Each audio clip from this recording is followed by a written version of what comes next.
Biblia, hermanos, y voy a invitarles de favor que vayamos al Evangelio que escribe Lucas, capítulo 15. Lucas, capítulo 15, y vamos a estar considerando de momento, hermanos, del versículo 25 al 27.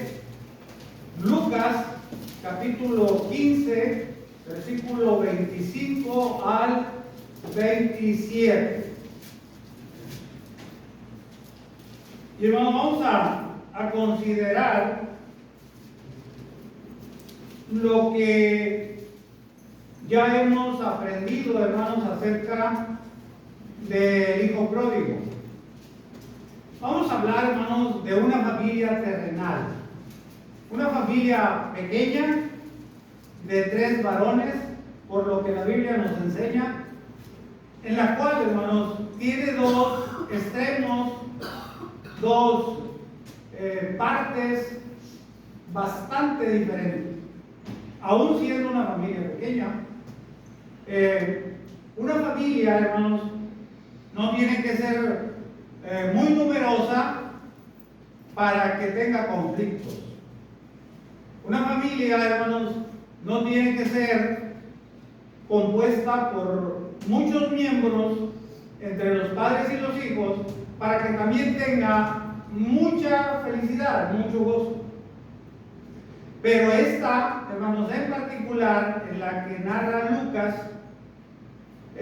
había un padre, hermanos, que había acumulado, había tenido, había progresado, y en ese progreso, hermanos, estaba el bienestar, pensando en su hijo o en sus hijos. Y esto que había tenido, que Dios le había bendecido, pero con el sacrificio y el trabajo del padre, llegó un momento en que él, hermanos, pensó, para mí pensó mal, para mí. Esto es porque se adelantó a los acontecimientos, eso lo veo así. Pensó en decirles a sus hijos que tenía una herencia para cada uno. Y pues cuando hay algo que te promete más en un hijo, cuando aquel es un adolescente o cuando es apenas un niño que está buscando su personalidad y le dicen, tengo esto para ti, entonces se inquieta aquel hijo y busca la manera de saber, con la curiosidad de un niño, de un adolescente, de un joven que le falta experiencia, conocer qué es. Y desde luego que va a estar apresurando al padre a que le diga qué es lo que tiene para él o para ellos en este caso. Pues el más pequeño, como es de esperarse, el más chico, el más joven, le dijo a su padre, dame la herencia que me corresponde. Y bueno, no quiero gastar mucho tiempo en lo que ya tanto hemos oído, pero el padre le da la herencia y se va. Y tiene una vida perdida, una vida cuesta abajo, hermanos, y permítanme usar este ejemplo. Cuando alguien, hermanos, no conoce el mundo, cuando alguien no ha tenido en sus manos esa cantidad de dinero, no sabe, no tiene experiencia para darle un buen uso y canalizarla en beneficio de quien la tiene o de los que están con ellos. Y duró poco tiempo este muchacho con el dinero. Y seguramente, hermanos, que era muy numerosa porque se llevó todo, absolutamente todo. Y vivió, hermanos, perdidamente. Y cuando alguien, hermanos, vive de esa manera, hermanos, ni todo el dinero del mundo, hermanos, le puede durar, lo puede conservar. Porque va a haber muchas personas, como le pasó a este joven, hermanos, que se van a hacer amigos de él, que lo van a buscar por interés, Y ellos van, hermanos, también a ser parte importante para que aquel muchacho perdiera su dinero, perdiera su herencia, pero lo que es peor, perdiera, hermanos, la moral, perdiera todo aquello que moralmente, hermanos, tenía con su padre. Y se fue.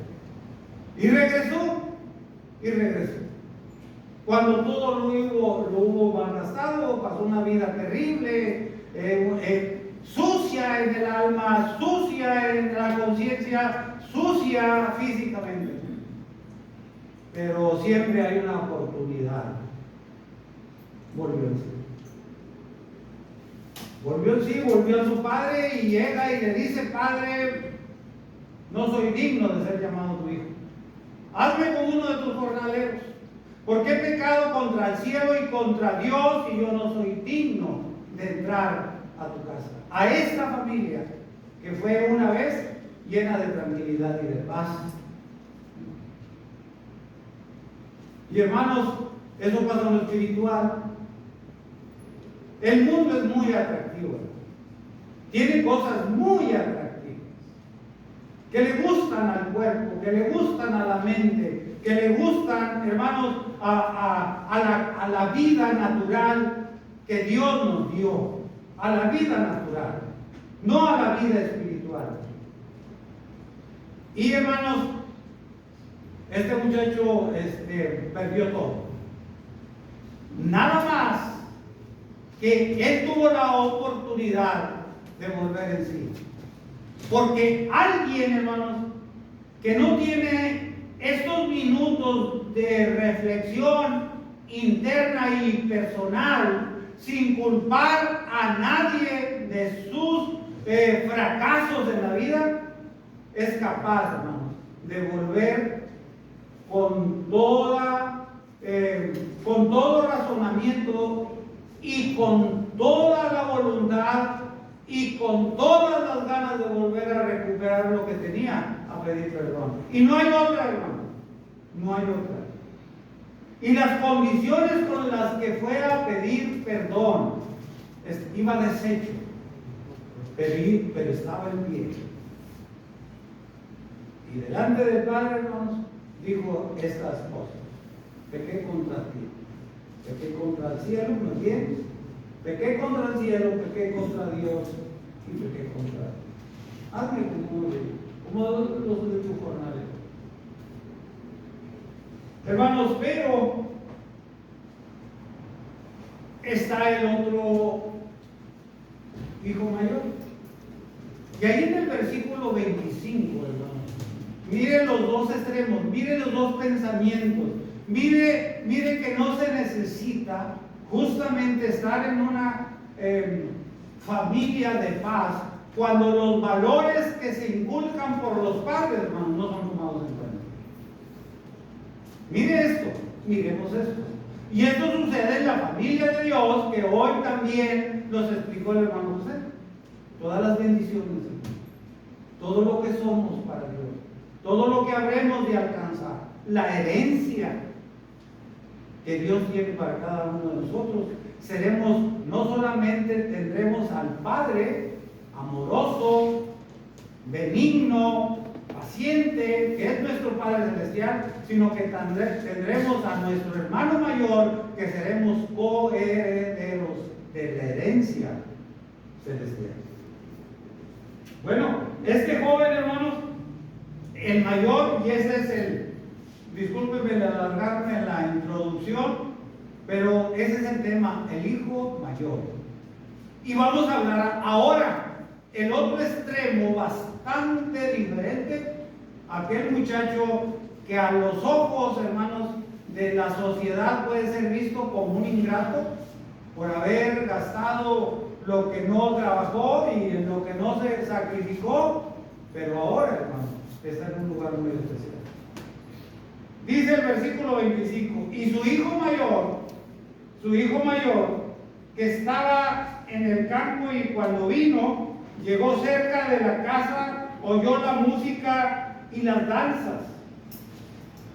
Y llamando a uno de los criados le preguntó qué era aquello.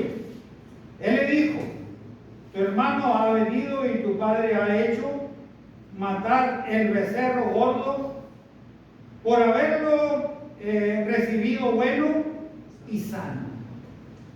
Ve la actitud del hijo mayor, del que se quedó al lado de su padre, bajo el techo de la custodia de esa familia, hermanos, que no había mencionado nada de su herencia y que había estado al cuidado, hermanos, de su padre y de las propiedades de su padre. Él venía del campo.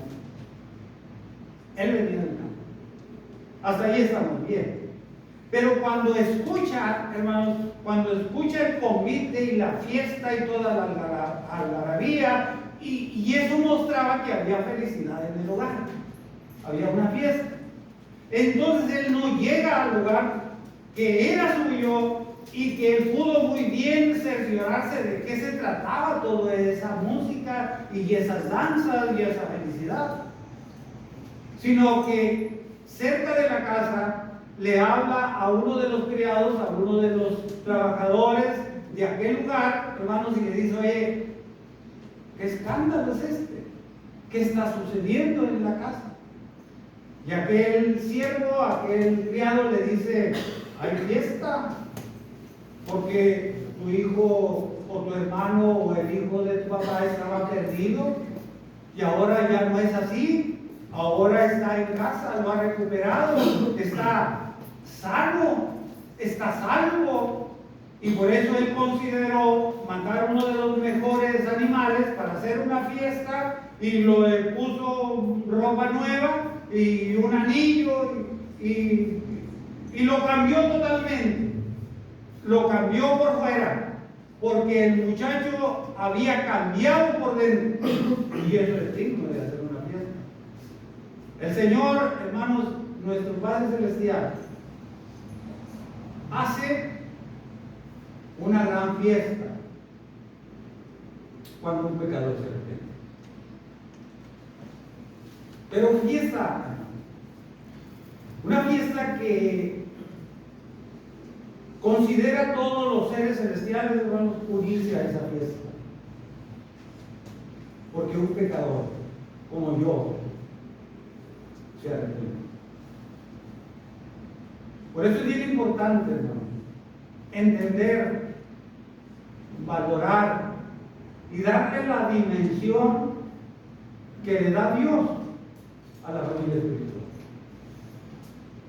No es cosa fácil, no es cosa poca, no es cosa sencilla para que se hubiera formado esta familia en la cual ustedes y yo pertenecemos. Esta familia espiritual está únicamente en los pensamientos de Dios en cuanto a la repartición de la bendición. Aunque a veces pensemos que Dios me ha dejado mucho tiempo, se ha tardado mucho tiempo en bendecirme en lo financiero, porque sí trabajo, sí me sacrifico, sí me disciplino, sí ahorro, pero el asunto sigue igual. ¿Es Dios así? Así trabaja el Señor. Pero una de las grandes cosas, hermano, que nos pasan cuando hay necesidades económicas, cuando hay falta de salud, cuando hay otras carencias que son diarias, hermanos, que es de todos los días. Pero nosotros, hermanos, debemos de considerar que todo nos puede faltar, pero somos miembros de la familia de Dios.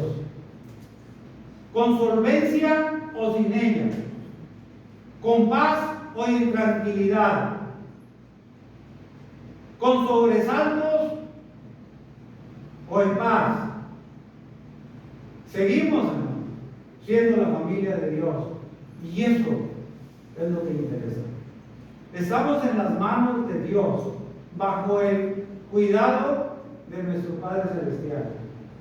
Nunca, nunca reneguemos de esta familia. Este muchacho, hermanos, no quería llegar a su casa porque seguramente ya percibía o ya sabía que su hermano había vuelto. ¿Y sabe qué, hermano? Este muchacho se llenó de egoísmo, el hijo mayor. Y ahí van las quejas. Vamos a ver al hijo mayor con esta queja. Dice la escritura, hermanos, y vamos a ver la actitud también de este personaje.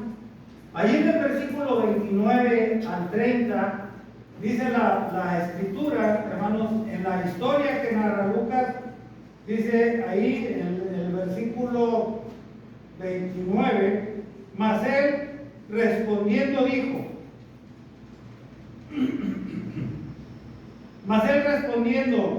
dijo al padre, he aquí tantos años te he servido y no habiéndote desobedecido jamás, y nunca me has dado ni un cabrito para gozarme con mis amigos. Pero cuando vino tu hijo, tu hijo, que ha consumido todos sus bienes con rameras, has hecho matar para él el becerro más gordo.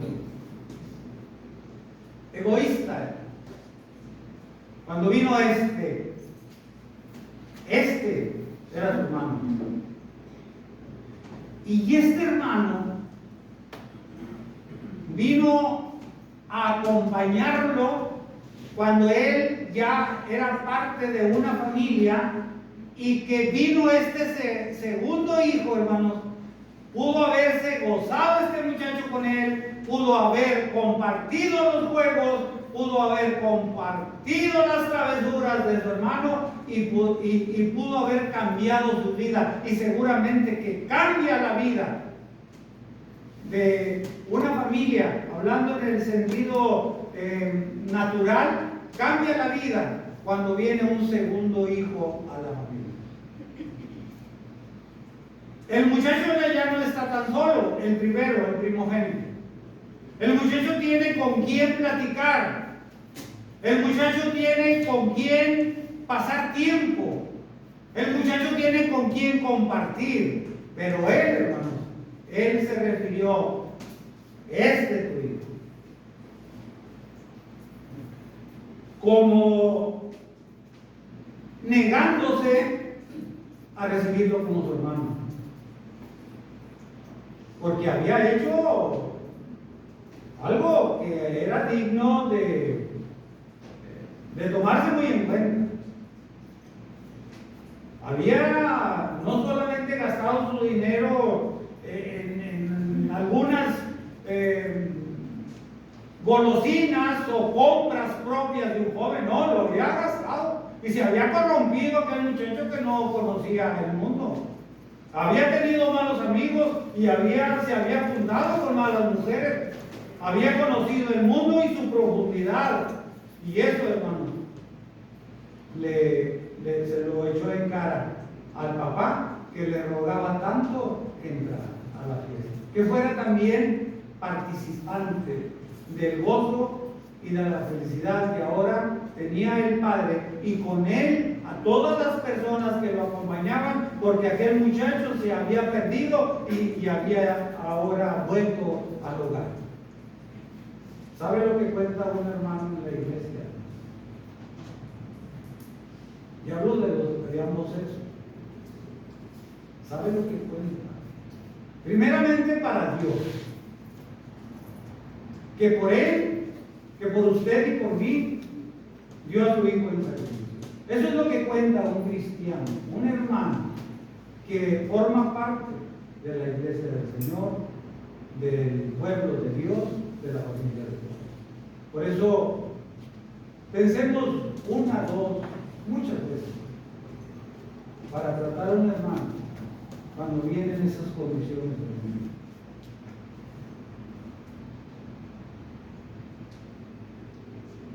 Le dijo el padre, miren lo que hace una mente que se niega a ver la realidad.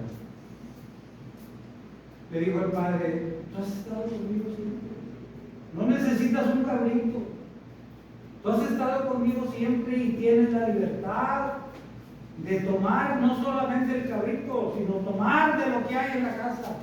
Este muchacho, hermanos, lo cegó el egoísmo y el desamor para con su padre, para con su hermano.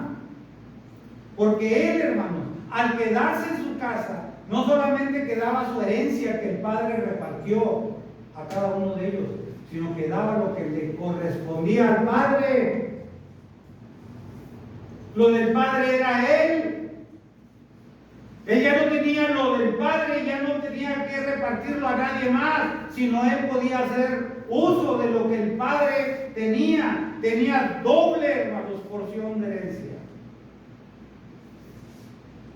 No privemos al hermano que por X motivo, por circunstancias que a veces uno no entiende, no todas las mentes son tan fuertes, ni tenemos el mismo carácter, ni tenemos la misma sensibilidad. A veces el mundo nos absorbe y las cosas que hay en el mundo, pero también, hermanos, hay la posibilidad de volverse a la iglesia. Recibámonos como dijo Pablo, recibámonos cuando esto suceda. Búsquenlo, abrácenlo, mímenlo, escúchenlo, porque se está muriendo o se puede morir de demasiada tristeza.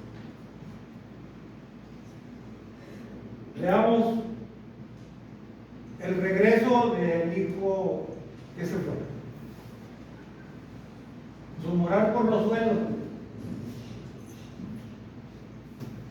humillado, sensible, sucio de su ropa, necesitado de una mano amiga, como dice el hermano, que en la iglesia no somos solamente cristianos, somos amigos, debemos de ser amigos, para no andar buscando amistades fuera de la familia de Dios. Venía en condiciones verdaderamente terribles, pero nunca le alzó la voz a su papá o le dijo: soy tu hijo, debes de darme. La clásica: yo no pedí llegar al mundo, tienes la responsabilidad de darme. No llegó humillado. Y quien vuelve a la iglesia trae la intención de volver a tomar el camino de Dios, de volver a encontrarse con Dios, con sus hermanos en la iglesia, con el cuerpo de Cristo, y volver a la paz y la tranquilidad que debemos de dar con Dios.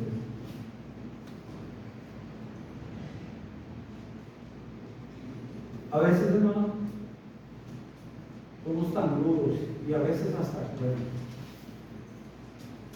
que lejos de dar ese recibimiento o palabras, hermanos, de aliento al que viene en esa condición del mundo, le damos el golpe, o como luego se dice, el tiro de gracia.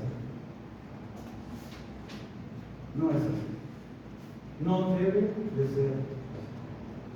Y el muchacho, hermanos, estaba poniendo su actitud halagándose a sí mismo. Yo nunca te he pedido nada. Mira mi actitud. Mira los amigos de tu hijo el perdido y considera a mis amigos, por quienes no me has dado nunca nada. Y eso es lo que pasa, que muchas veces nos vemos mejores que otros. En este caso, porque estamos leyendo al mayor, yo no soy como tú. Y en premio no me has dado nada. Y la voz sensata del Padre dijo: todo lo que tengo aquí, tú tienes las puertas abiertas para tomar lo que está aquí. Pero el egoísmo, hermano, y la mala actitud y el pensar que soy mejor. En la iglesia del Señor todos los miembros somos iguales. Todos tenemos, hermanos, una capacidad de hacer en la obra del Señor. Todos tenemos. Hay quienes son más capaces que otros. Los talentos. ¿Se acuerdan de los talentos? Habilidades, aptitudes. No somos iguales. Pero sí somos vitales para el cuerpo espiritual de Cristo. Somos vitales para conformar la familia de Dios. Cuando un hermano se aleja, hermano, por tiempo o definitivamente, es digno de considerar una pérdida para el cuerpo de Cristo. Y debemos de dolernos. Debemos de dolernos por la pérdida que hubo en la iglesia. Esas son pérdidas. Y nunca pensar que en la familia de Dios haya esas diferencias y esas maneras de pensar de que yo, porque hago esto, soy mejor que aquel, porque yo hago estas otras cosas que no pueden hacer los otros. Cada uno tiene cosas que hacer en la iglesia y debe de considerarse a los más débiles, porque son los que necesitan la fortaleza de los más fuertes, en todos los sentidos, en lo físico y en lo espiritual. El muchacho lo que le estaba diciendo al padre dice: vene a mí, mírame a mí, lo que soy contigo, no te abandoné, no derroché, y he estado contigo. Vengo del campo, podría haberle dicho, vengo de trabajar, mientras que aquel se fue. Pero también lo que vemos, hermano, es de que el padre tuvo mucha paciencia para con el que llegó como con el que se quedó. Y Dios, hermano, tiene sus brazos abiertos para todos. Nunca ha recogido sus brazos, nunca ha cambiado el sentimiento de Dios, hermanos, para recibir a alguien que ha dejado de contar con él. Que se gasta su vida siendo cristiano, que se va al mundo y se acompaña de otras personas, que se va al mundo y abre sus ojos al mundo, pero tiene un rato de lucidez y regresa a Dios. Pablo dijo, y fue muy claro cuando le dijo a Timoteo: tráeme a Marcos, porque me es útil para el evangelio. El mismo que lo dejó en un lugar, que lo apartó de su compañía que andaba en la evangelización para disciplina, es el mismo que le dijo a Timoteo: tráeme a recapacitar.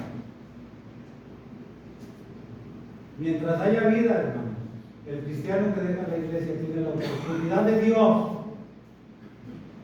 Y debe ser también la oportunidad nuestra de recibirlo, no con palabras que hieran su alma, de por sí ya marchita y dolida, sino palabras que lo hagan sentir que llegó a su familia espiritual. Sea quien sea. Porque el que sea es parte de la familia de Dios. Y este muchacho, hermanos, ahí estaba. Nosotros, hermanos, estas son lecciones que, como toda la palabra de Dios, se debe de tomar en cuenta. Pero estas, hermanos, son lecciones de la vida de un cristiano, para un cristiano. Para ver, hermanos, los dos extremos, que no estamos exentos de caer. No estamos exentos, porque el diablo anda haciendo su trabajo. Y el trabajo del diablo es el derredor de todos aquellos cristianos fieles. Cristianos fieles. Y por lo tanto, hermanos, nosotros no estamos exentos de que el diablo busque o esté buscando hacer una fechoría en nuestra vida espiritual. No estamos exentos. A cualquier edad, a todo nivel de sabiduría espiritual, a todo nivel económico, a todo nivel de fortaleza física. Todos. Por eso hay que considerarlo siempre en la vida que tenemos como lo que somos. Como lo que somos. Familia. Que hay diferencias en la familia, sí las hay. Pero también tenemos la capacidad de Dios para arreglarla dentro de la familia. Dios nos da la sabiduría para arreglar los problemas dentro. Porque es cierto, hermanos. Escuché eso y lo veo y lo siento. A veces tenemos un núcleo más fuerte de amistad con el mundo que en la misma familia de Dios. Tengo un gran amigo que no es de la iglesia, lo he leído, lo he visto.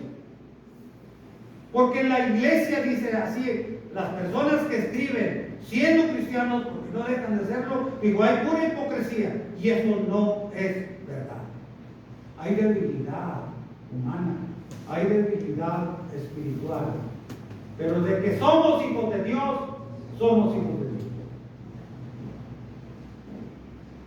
Aquí es donde se arreglan los problemas, aquí es donde se arreglan los malos entendidos, aquí es donde se arreglan las almas juntos y juntos delante de Dios. Ahora está el muchacho con su padre y su familia buscando la paz y la felicidad. Y no pide nada, nada más volver al seno familiar. No me des nada, no me tengas como tu hijo, tenme como uno de tus hijos. Y nadie de nosotros tiene un lugar particular y especial en la mente de Dios. Nadie. Todos, por todos, murió el Señor Jesucristo en la dura cruz del Calvario. Por todos.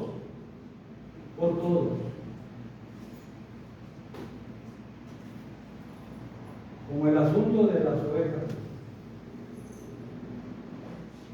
Los 100, pero cuando se extravía una, se dejan las 99 y va y se busca. Así es Dios. Así trabaja. Sin egoísmo. A todos nos ve igual. Por eso el padre le decía: hijo, pásate, entra a la fiesta, regocíjate. Vamos a volver a fortalecer esta familia que en un momento se deshizo. Pasa. Y el Señor Jesucristo, hermanos, está preparando moradas celestiales para todos nosotros. Para todos. Y si lo quiere ver en la manera material, todas estas lugares, hermanos, que el Señor está preparando para nosotros, y lo vemos en una manera material, todas tienen la misma fachada, todas tienen la misma pintura, todas tienen la misma paz y el lugar de reposo para siempre. Estos lugares que el Señor Jesucristo, hermanos, se fue a preparar, pero es para una vida eterna. Es de lo más placentero y lo más cómodo, hermanos, que el Señor Jesucristo fue a preparar. Esto que estaba discutiendo el padre y el hijo mayor era material. Lo que le decía el padre: entra al sentimiento que todos compartimos de haber encontrado a tu padre, entra.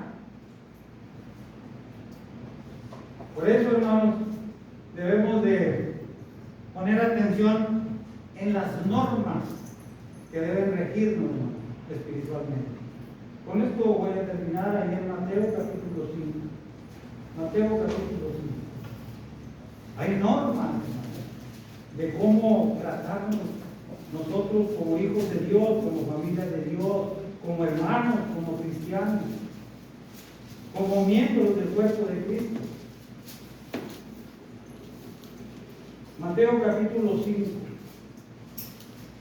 versículo 21. ¿Oíste que fue dicho a los antiguos? No matarás, y cualquiera que matare será culpable de juicio. Pero yo os digo, dijo el Señor Jesús, pero yo os digo que cualquiera que se enoje contra su hermano será culpable de juicio. Y cualquiera que diga necio a su hermano será culpable ante el concilio, y a cualquiera que le diga fatuo quedará expuesto al infierno de fuego. Son normas espirituales, normas de la familia de Dios, normas que el mismo Señor Jesucristo vio que había que hacer un cambio para la buena vida y el buen trato entre la familia del Señor. Antes se les mataba, antes se les apedreaba, antes se les llevaba a juicio, y cuando salían, hermanos, culpables, dijo el Señor Jesucristo: eran muertos. Pero yo os digo que no necesitas matar a tu hermano a pedrada. No necesitas matarlo a pedrada. Lo puedes matar, lo puedes herir con palabras, con actitudes. Puedes decirle necio y fatuo a tu hermano,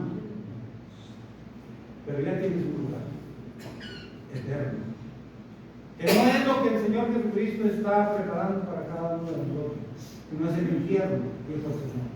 Son palabras del Señor. Cualquiera que se enoje con su hermano y en el enojo diga cosas que luego hay que arrepentirse, en el enojo no le salude porque está enojado, en el enojo deje de hablarle por un tiempo o por largo tiempo, ya tiene un lugar en el infierno, dijo el Señor. Hermanos, consideremos y pongamos atención en estas normas que el Señor Jesús dejó de viva voz para todos aquellos que lo seguían en su momento. Esto está vigente. Esto está vigente. El apóstol Pablo decía, hermano,